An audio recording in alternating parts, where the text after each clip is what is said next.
तरह की वैक्सीन अभी आई हुई हैं। एक का नाम है कोविशील्ड और दूसरा का नाम है कोवैक्सीन।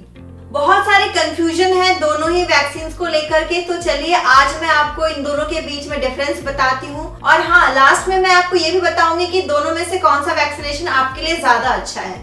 कोवैक्सीन का जो फॉर्मूला डेवलप हुआ है वो भारत बायोटेक के द्वारा हुआ है, जो एक हैदराबाद बेस्ड कंपनी है, और इसका एसोसिएशन आईसीएमआर और एनआईवी के साथ भी था।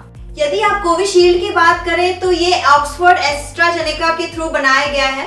अगर हम वैक्सीन मैन्युफैक्चर की बात करें तो कोवैक्सीन को भारत बायोटेक बना रहा है और कोविशील्ड को सीरम इंस्टीट्यूट ऑफ इंडिया के द्वारा बनाया जा रहा है, जो एक पुणे बेस्ड कंपनी है। जो हमारा थर्ड पॉइंट है वो है टाइप ऑफ वैक्सीन। तो कोवैक्सीन एक इनएक्टिवेट वायरस वैक्सीन है, जिसमें एक्चुअल में जो कोविड का वायरस है वो इस्तेमाल किया गया है। इसमें घबराने की कोई बात नहीं है, क्योंकि जो वायरस है या तो बहुत ज्यादा वीक होता है या तो डेड होता है, जो आपके बॉडी में इन्फेक्शन पैदा तो नहीं करते हैं, लेकिन जब आपके बॉडी में इंसर्ट किया जाता है तो आपके इम्यूनिटी सिस्टम को ऐसा लगता है कि अंदर कोई वायरस इंसर्ट हुआ है। जो हमारा इम्यूनिटी सिस्टम है वो एंटीबॉडीज बना लेते हैं उस वायरस के अगेंस्ट, यानी कि आपकी इम्यूनिटी स्ट्रांग हो जाती है। इनएक्टिव वायरस वैक्सीन ऐसा नहीं है कि आप पहली बार जब कोविड का वैक्सीनेशन ले रहे हैं तभी आपको मिला है। अगर आपने कभी पोलियो ड्रॉप्स, इन्फ्लुएंजा के लिए या फिर रेबीज का इंजेक्शन कभी लगवाया हो तो ये सारे इनएक्टिव वायरस वैक्सीन हैं, तो इसमें घबराने की कोई बात नहीं है और ये वैक्सीन सेफ है लेना। कोविशील्ड में अगर हम बात करें तो उसमें वायरल वेक्टर इस्तेमाल किया जाता है।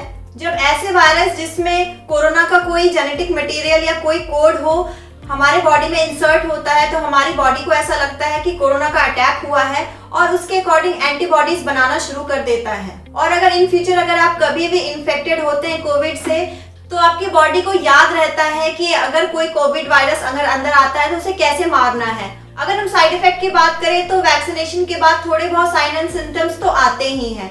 अगर आपके घर में कोई बच्चा है, अगर उसको कभी वैक्सीन लगा है तो उनमें भी आपने देखा होगा कि थोड़ी बहुत इरिटेशन या फिर कफ कोल्ड या फीवर या फिर बॉडी एक, कुछ केसेस में वॉमिटिंग या फिर डायरिया भी हुआ है। तो इसमें घबराने की कोई बात नहीं है, अपने सिम्टम्स को ट्रीट कीजिए, अपने डॉक्टर से कंसल्ट कीजिए। अब बात करते हैं डोजेस की। दोनों ही तरह के वैक्सीन में 2 डोजेस की बात करी गई है, फर्स्ट डोज और सेकेंड डोज। जो हमारा सेकेंड डोज है वो बूस्टर डोज है। दोनों में बस यही डिफरेंस है, जो कोवैक्सीन है उसमें आपको जो सेकेंड डोज है वो 4 से 6 हफ्ते के बीच लगानी होती है, जबकि कोविशील्ड में जो सेकेंड डोज है 4 से 8 हफ्ते के बीच में आप लगवा सकते हैं। नेक्स्ट हम बात करते हैं एफिकेसी की।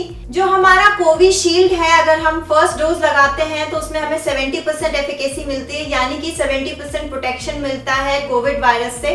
और अगर हम सेकेंड डोज लगवा लेते हैं तो ये एफिकेसी 70% से बढ़ के 90% तक भी हुई है। अगर हम कोवैक्सीन की बात करें तो इसकी एफिकेसी ज्यादा अच्छी है कोविशील्ड से, क्योंकि अगर हम इसका फर्स्ट डोज ही लगवाते हैं तो 80% इसका एफिकेसी रेट है।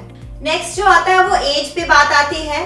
तो इंडिया में अभी तक दोनों ही वैक्सीन के लिए 18+ वाले लोग ही लगवा सकते हैं। अगर हम प्राइस की बात करें तो कोवैक्सीन ज्यादा सस्ता है कोविशील्ड से। अगर आप वैक्सीनेशन लगवा रहे हैं किसी पब्लिक हेल्थ सेंटर पे तो ये फ्री ऑफ कॉस्ट है, लेकिन हाँ, अगर आप किसी प्राइवेट हॉस्पिटल में या फिर प्राइवेट हेल्थ क्लिनिक्स पे लगवा रहे हैं तो प्राइस जो है वो डिफर कर सकता है। 200 से 1000 रुपए का प्राइस रेंज हो सकता है। मैंने अपना वैक्सीनेशन मैक्स हॉस्पिटल में करवाया है, जिसमें मुझे 900 रुपए लगे हैं पर वैक्सीनेशन के लिए। नेक्स्ट है मोड ऑफ एडमिनिस्ट्रेशन, यानी कि आपको दोनों ही वैक्सीन एक ही तरह से मिल रहा है, यानी कि जो वैक्सीन है आपके मसल्स में इंट्रोड्यूस किया जाएगा इंजेक्शंस के थ्रू। और हाँ, मैं आपको ये बताना चाहूंगी कि अगर आपने फर्स्ट डोज कोवैक्सीन का लिया है तो सेकेंड डोज भी आपका कोवैक्सीन का ही होना चाहिए। आप दोनों वैक्सीन के डोजेस को मिक्स नहीं कर सकते, क्योंकि दोनों ही वैक्सीन का जो बॉडी में जाके मैकेनिज्म होता है वो डिफरेंट होता है। जैसा कि मैंने आपको पहले बताया था कि मैं ये बताऊंगी कि दोनों में से कौन सा वैक्सीन बेटर है, तो मैं यहाँ पे ये कंक्लूड कर पा रही हूँ कि दोनों ही वैक्सीन सेफ है लेना। आप दोनों में से कोई भी वैक्सीन ले सकते हैं, इसमें कोई भी कैटेगराइजेशन या कोई भी बेटर या वर्स नहीं है। आप अपने पूरी फैमिली को वैक्सीनेशन जरूर दीजिए। अगर पूरी फैमिली एक साथ वैक्सीनेटेड होगी तो पूरी फैमिली एक साथ फीवर या फिर बॉडी एक में हो सकती है, डिस्कम्फर्ट हो सकता है। इस चीज से बचने के लिए आप आधे लोग पहले और आधे लोग कुछ दिन के बाद वैक्सीनेशन लीजिए बारी बारी से। तो कैसी लगी आपको मेरी ये वीडियो? अच्छी लगी हो तो प्लीज थम्स अप जरूर कीजिएगा और साथ ही साथ अपने फ्रेंड्स और फैमिली के साथ शेयर कीजिए। कोई भी कंफ्यूजन है तो आप कमेंट बॉक्स पे लिख के पूछ सकते हैं।